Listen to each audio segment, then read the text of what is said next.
Shalom, perkenalkan nama saya Carolina Yosefa Setia, NIM 22190072, program studi akuntansi dari Universitas Kristen Arta Wacana Kupang. Baik, saya membuat video ini untuk memenuhi tugas akuntansi keuangan daerah. Baik, di sini saya akan menjelaskan laporan keuangan di Kabupaten Malaka pada tahun 2019 sampai 2020. Di sini saya akan menjelaskan dua jenis laporan keuangan. Yang pertama, laporan realisasi anggaran, yang kedua laporan neraca. Baik, yang pertama laporan realisasi anggaran. Laporan realisasi anggaran adalah laporan yang mengajikan perbandingan antara realisasi pendapatan dan belanja dengan estimasi pendapatan dan bagi anggaran yang telah ditetapkan pada awal tahun. Baik, yang pertama, pendapatan. Pada laporan total pendapatan pada tahun 2020 adalah 794 triliun 231 miliar 215 juta 624.067 rupiah, yang mengalami penurunan sedikit dari 840 triliun 577 miliar 633 juta 671.065 rupiah pada tahun 2019. Hal ini mungkin saja disebabkan oleh berbagai faktor, termasuk penurunan pendapatan asli daerah. Baik, yang kedua, pendapatan asli daerah. Pendapatan asli daerah turun drastis dari 49 triliun 196 miliar 959 juta 327.065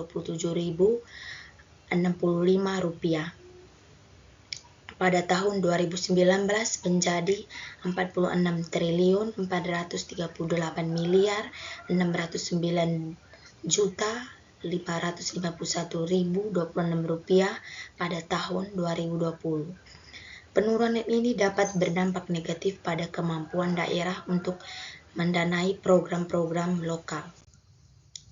Baik, yang berikutnya pendapatan transfer.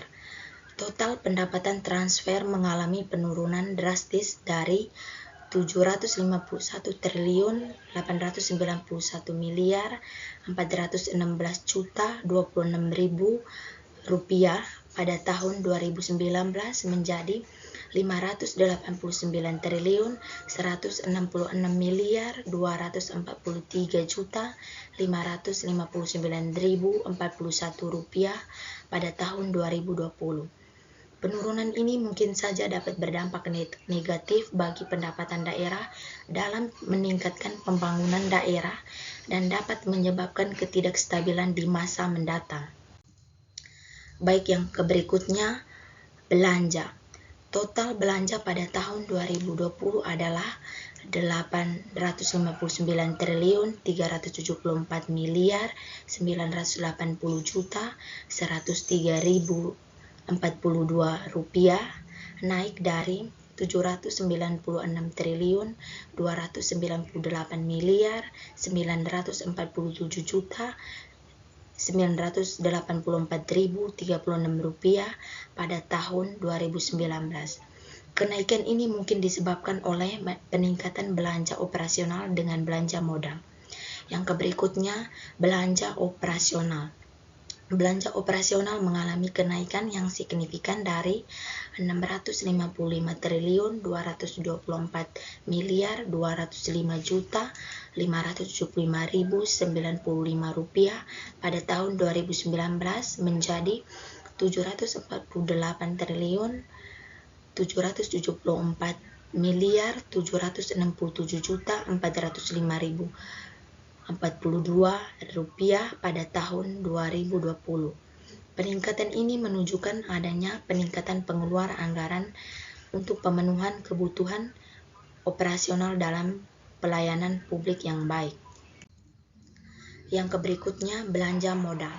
Belanja modal mengalami penurunan dari 141 triliun 74 miliar 742 juta 408.041 rupiah pada tahun 2019 menjadi 99 triliun 5 miliar 160 juta 698.000 rupiah pada tahun 2020. Penurunan ini menunjukkan adanya pengurangan pembiayaan pada pembangunan infrastruktur dan investigasi jangka panjang. Baik yang berikutnya, pembiayaan. Pembiayaan dapat surplus pembiayaan sebesar 66 triliun 690 miliar 615 juta 853.075 rupiah pada tahun 2020 turun dari 102 triliun 850 miliar 396 juta 587.099 rupiah pada tahun 2019. Penurunan mungkin disebabkan oleh pengurangan pencarian dana cadangan. Baik yang berikut, laporan neraca. Neraca adalah bagian dari laporan keuangan suatu entitas yang dihasilkan pada suatu periode akuntansi yang menunjukkan posisi keuangan atau kekayaan, kewajiban, dan modal dari suatu entitas dari suatu periode. Baik yang berikutnya, neraca atau audit untuk tahun yang terakhir sampai dengan 31 Desember 2019 dan 2020.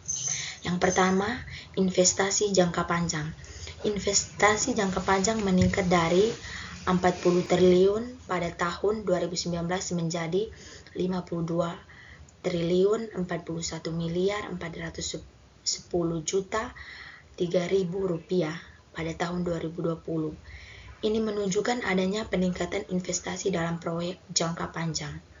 Baik yang berikutnya, dana cadangan. Dana cadangan menurun secara signifikan dari 11 triliun 216 miliar 176 juta 447.000 rupiah pada tahun 2019 menjadi 1 triliun 305 miliar 941 juta 275.031 rupiah pada tahun 2020. Penurunan ini perlu dievaluasi lebih lanjut untuk memahami penyebab tindakan yang sesuai. Yang berikutnya, aset tetap. Aset tetap mengalami peningkatan dari 1 triliun 122 miliar 392 juta 283.644.052 rupiah pada tahun 2019 menjadi 1 triliun 136 miliar 216 juta 702.839 rupiah pada tahun 2020. Ini menunjukkan adanya investasi dalam aset yang dimiliki perusahaan. Baik yang berikutnya, kewajiban. Total kewajiban jangka pendek pada tahun 2020 adalah 14 triliun 615 miliar 476 juta 673.058 triliun 58 rupiah, turun dari 45 triliun 168 miliar 313 juta 805.030 rupiah pada tahun 2019. Perusahaan ini mungkin disebabkan oleh adanya utang atau pembayaran utang yang signifikan. Baik, sekian presentasi yang saya sampaikan. Saya ucapkan terima kasih.